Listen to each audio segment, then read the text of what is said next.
এখানে দেখো আমাদের প্রশ্ন দেখা যায়। দেখো ইনভিজিলেটর মেইড আস, তাহলে এখানে মেইক পজিটিভ ভার্বের ব্যবহার। মেইকের পরে যদি আস, এটা তো ব্যক্তি, বলো তো পার্সন বা ব্যক্তি থাকলে তখন কি হবে ভার্বের? হ্যাঁ, ভার্বের বেস ফর্ম হবে। ঠিক আছে, শো হবে। আচ্ছা, প্রেজেন্ট ফর্ম অফ লস্ট, তো লস্ট হলো পাস্ট পার্টিসিপল, এর প্রেজেন্ট ফর্ম কি? LOSE, সেটা হারানো। ঠিক আছে, তারপর what is the verb of office, এটা হলো অফিসিয়েট।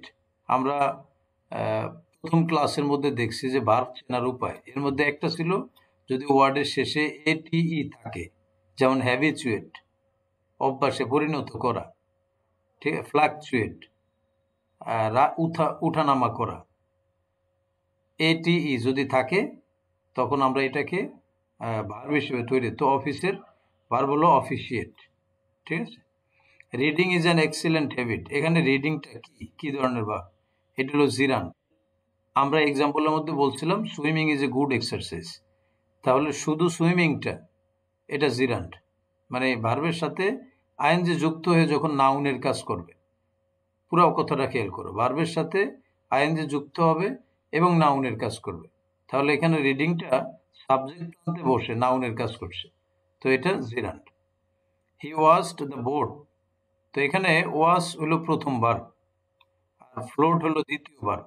তাহলে পরপর দুইটা ভার্ব থাকলে পরের ভার্বের সাথে কি হবে বলো তো? আইএনজি হবে। ঠিক আছে, জি।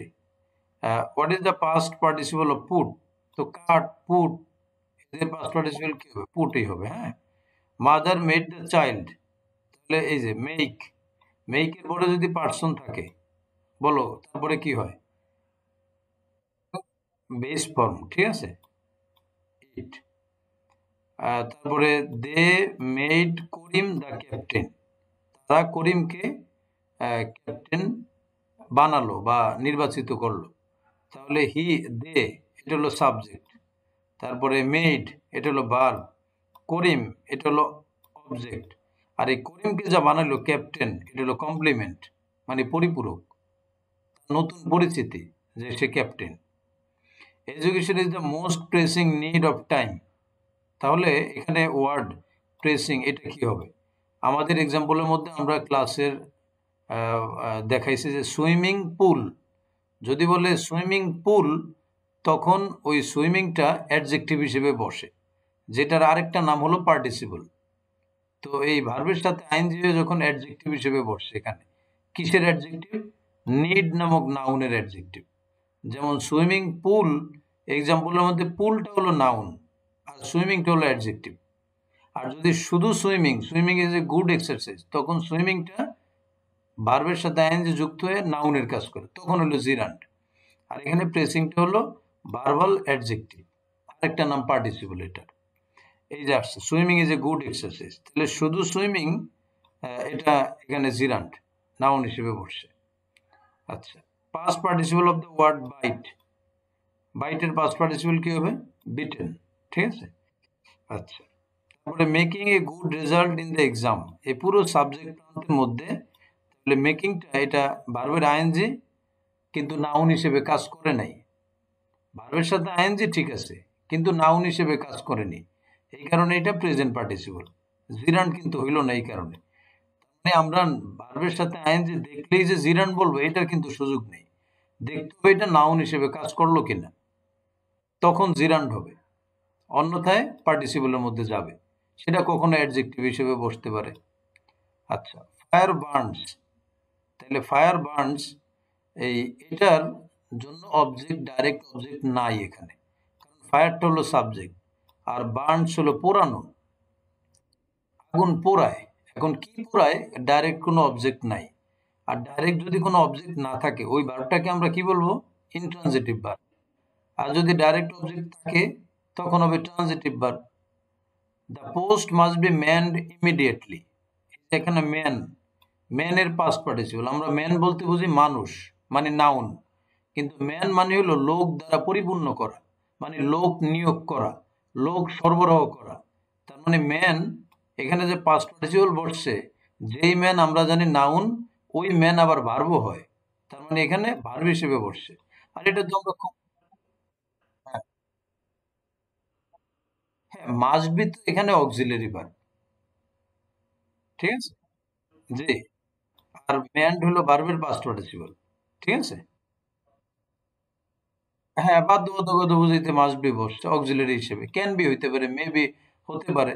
কিন্তু প্রিন্সিপাল ভার্ব হলো ম্যান্ড। আমাকে এখানে প্রশ্ন করছে এটা কি ভার্ব, অ্যাডভার্ব, অ্যাডজেক্টিভ নাকি নাউন? তাহলে এটা ভার্ব।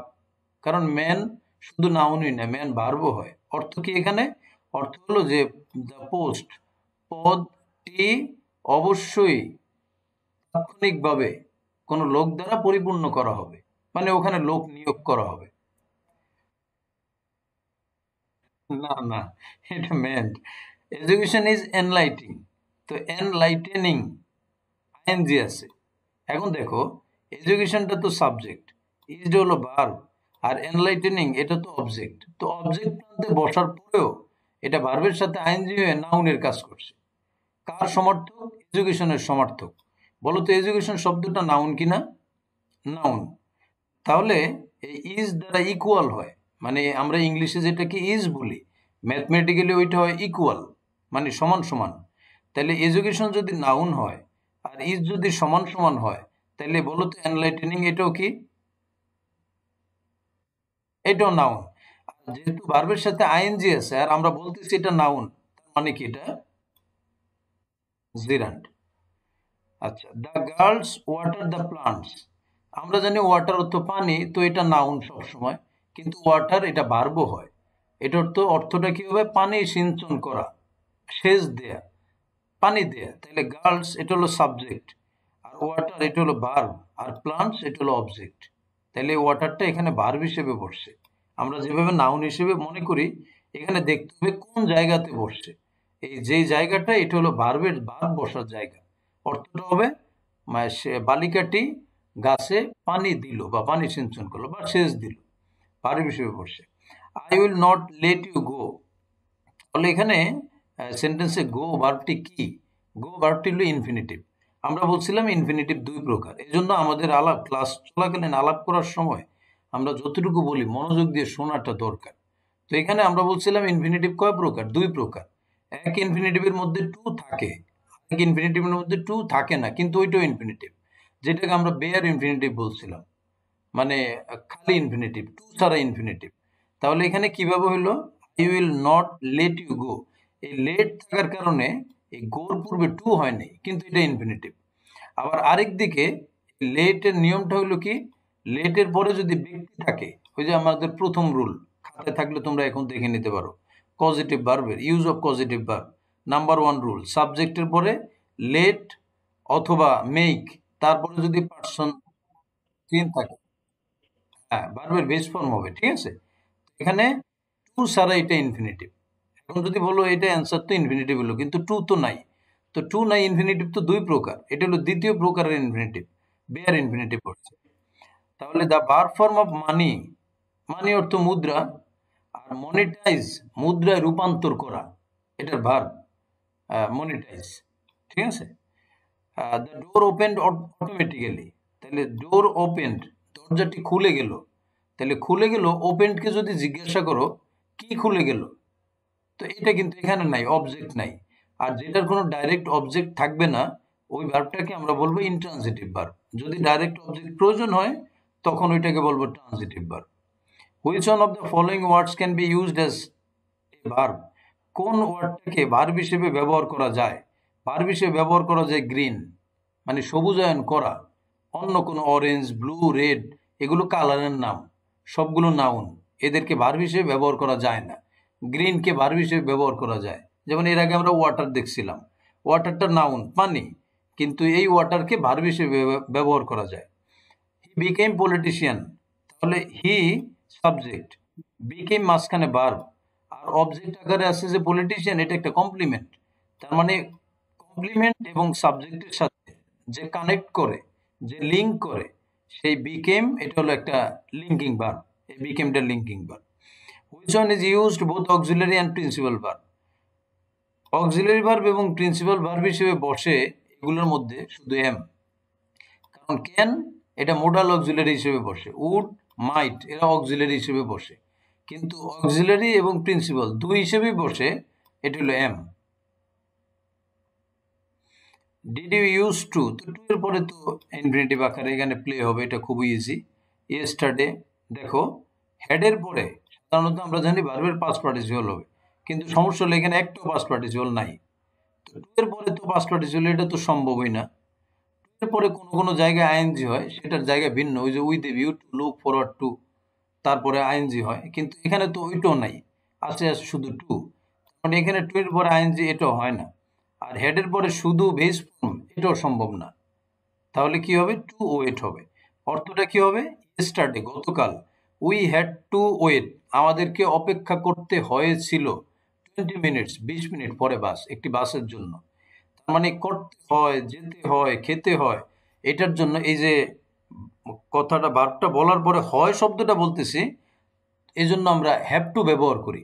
এখন এটা যদি পাস্ট টেন্স, আমরা হ্যাড টু বলছি, তাহলে যেমন আই হ্যাভ টু গো আমাকে যেতে হয়, আই হ্যাভ টু টিচ আমাকে পড়াতে হয়, আই হ্যাভ টু রাইট আমাকে লিখতে হয়। এই যে এই কথাগুলো প্রকাশ করার জন্য হ্যাভ ভার্বের পরে ইনফিনিটিভ বসে, তাহলে এখানে হবে টু ওয়েট।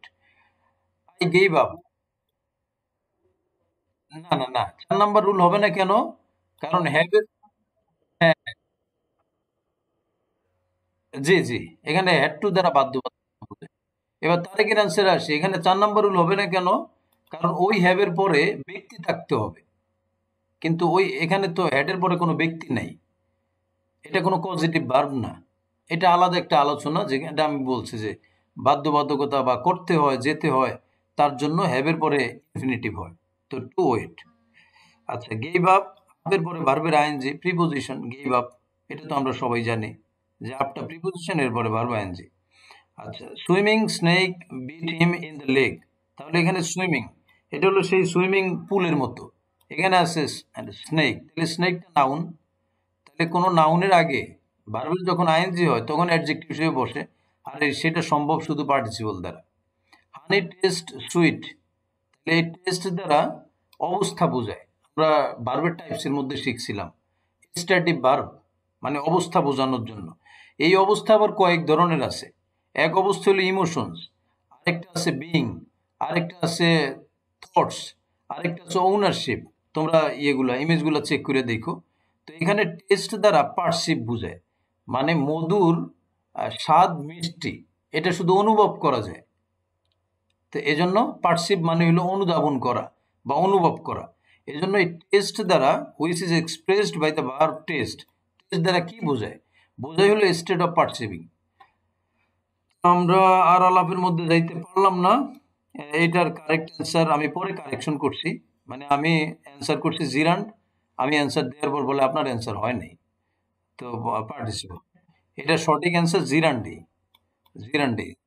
এই জন্য জিরান্ড তোমাদের এইটাই দেখাবে, কারেক্ট অ্যান্সার জিরান্ডি দেখাবে, আমি পরে কারেকশন করেছি। I have no objection to walking, তাহলে এখানে যে ওয়াকিংটা বসছে এরপরে কোনো নাউন নেই, অর্থাৎ অর্থাৎ অ্যাডজেক্টিভ হওয়ার সুযোগ নেই, তো ভার্বের সাথে আইএনজি যুক্ত হয়ে সে নিজেই নাউনের কাজ করছে, মানে আই হ্যাভ নো অবজেকশন, আমার কোনো অভিযোগ নেই টু ওয়াকিং, হাঁটার ক্ষেত্রে আমার কোনো অভিযোগ নেই, তা হাঁটাটা এখানে ভার্ব না হয়ে ভার্বের সাথে আইএনজি হয়ে নাউনের কাজ করছে, তো ভার্বের সাথে যখন নাউনের কাজ করবে তখন এটা জিরান্ড হবে। আই এম ইন ক্লাস 12, এখানে এমটা একটা প্রিন্সিপাল ভার্ব, কারণ এম এর পরে আর কোনো ভার্ব নাই, এই অক্সিলারি ভার্বটাই এখানে প্রিন্সিপাল ভার্ব হিসেবে পড়ছে। আচ্ছা, আর বাকিগুলা মোটামুটি ইজি আছে, যেমন হি রাইটস এ লেটার, রাইটের পরে অবজেক্ট আছে, ডাইরেক্ট অবজেক্ট, তো ডাইরেক্ট অবজেক্ট যখন থাকবে তখন ট্রানজিটিভ ভার্ব হবে। আমি এটা একটু দেখাই দিই, I while away my pass time with novels, আমার অবসর সময়গুলো উপন্যাস পড়াতে কাটাই, তাহলে আইটা হলো সাবজেক্ট, হোয়াইলটাকে আমরা সাধারণত কমপ্লেক্স সেন্টেন্সের জন্য কনজাংশন হিসেবে ব্যবহার করি, মানে হোয়াইল, হোয়েন এগুলোকে, কিন্তু হোয়াইল এখানে দেখতে কনজাংশনের মতো মনে হইলো, কিন্তু হোয়াইলটা এখানে ভার্ব, মানে হলো কাটানো, হোয়াইল শব্দের অর্থ এখানে হলো ব্যয় করা, আমি আমার অবসর সময় আমি নোবেল পড়ি বা সময়টা এইভাবে কাটে, হোয়াইলটা এখানে ভার্ব হিসেবে বসছে। আর বাকিগুলো তোমরা পারবা আশা করি। ভার্ব, এই যে which of the following can B A verb also, মানে ম্যানটা নাউন, আমি আগেও example this is a man, এটা দ্বারা ভার্বও হয়। তো ধন্যবাদ সবাইকে।